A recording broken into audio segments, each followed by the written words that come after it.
Gas. Fart. Cut the cheese. Anal acoustics. Backdoor breeze. Good Lord. Blow the trumpet. You know what? These are all terms for flatus, flatulence. Yeah. And so we ask the question on today's medical moment. Can gas kill? Yes, can. Yeah.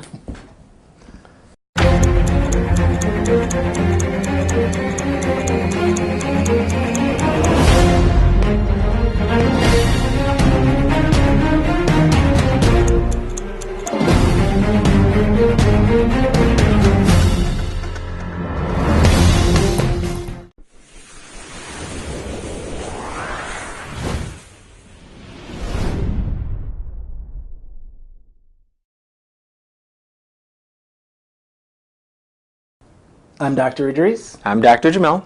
and this is today's medical moment. And on today's medical moment, we ask the question, can gas, flatus, flatulence kill? Now, this question was sent in by a viewer from Streeter, Illinois, Lynn Elliott, who I suspect, I don't know, but I suspect she may have a little problem with flatulence. This is a pretty weird question. You know what? No. She has a friend who has a problem. It's that friend again, right? Yes, Everybody's got a back. friend. The question that she asked actually was about an urban legend, or is it urban legend? I don't know. The story of Brian Flannery. Now, some of you may have heard the story of Brian Flannery, and the story goes a little something like this. It goes a little something like this. Mr. Flannery is a middle-aged British man who went for business lunch one day and had Indian food and Guinness beer. Caused a little bit of a rumble in his tummy, so when he came home, he decided he was going to do a Dutch oven on his wife. Now, what's a Dutch oven? The Dutch oven that we're talking about is a little childish prank that some boys like Jamil may like to play. It's a prank basically where you pass gas under the sheets and you make the person that's lucky enough to be sleeping in bed with you smell it. Now, the reason we're bringing this up is that supposedly Mr. Flannery killed his wife in a Dutch oven. Well, you don't just make them smell it, though. You seal them under those covers. And so they are supposedly unable to get out from under the covers where you've exposed them to this odoriferous emanation that is your flatus. So can a Dutch oven really kill somebody? Well, let's talk a little bit about gas, because I know that's what everybody's here for today. So what is gas? Why do we call it gas? Well, basically you have these bacteria in your gut, and when you eat and you drink, these bacteria metabolize the food, they metabolize the beverages, and they make air when they do that. So in reality, technically speaking, we do not pass gas. Our bacteria make gas, and then we're kind enough to allow that gas to escape that they produced. So it's the bacteria that are bad. We are just letting it out. Let it out. But why do we call it gas? Well, it has a lot of different components. It's got sulfur, and that's actually... And it's not a solid and it's not a liquid, so it's a gas, right? Okay, Chemistry 101.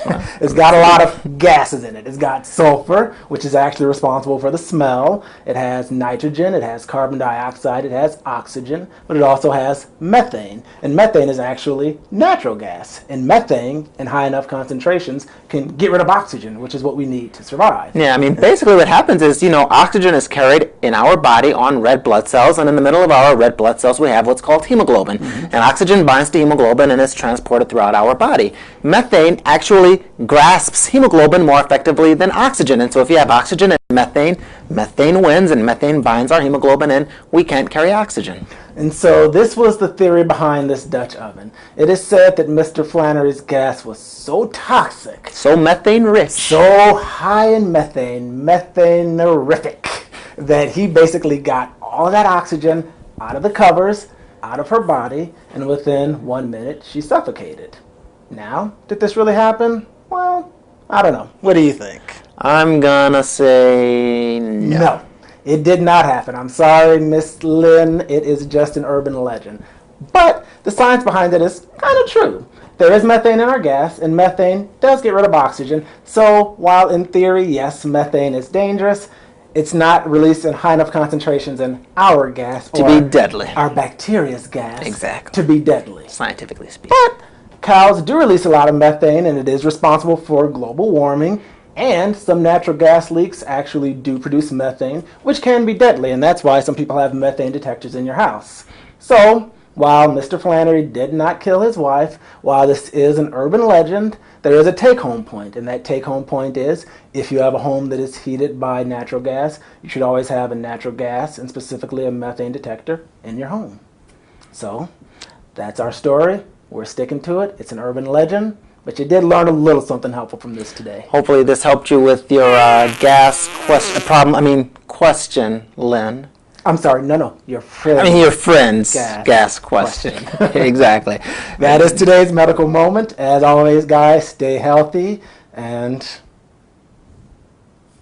stay healthy. Yeah, stay Please follow us on Facebook, Idris and Jamil, TwinDoctorsTV.com. Follow us on Twitter at TwinDoctorsTV. And please be like Lynn and submit questions about your friends at www.twindoctorstv.com.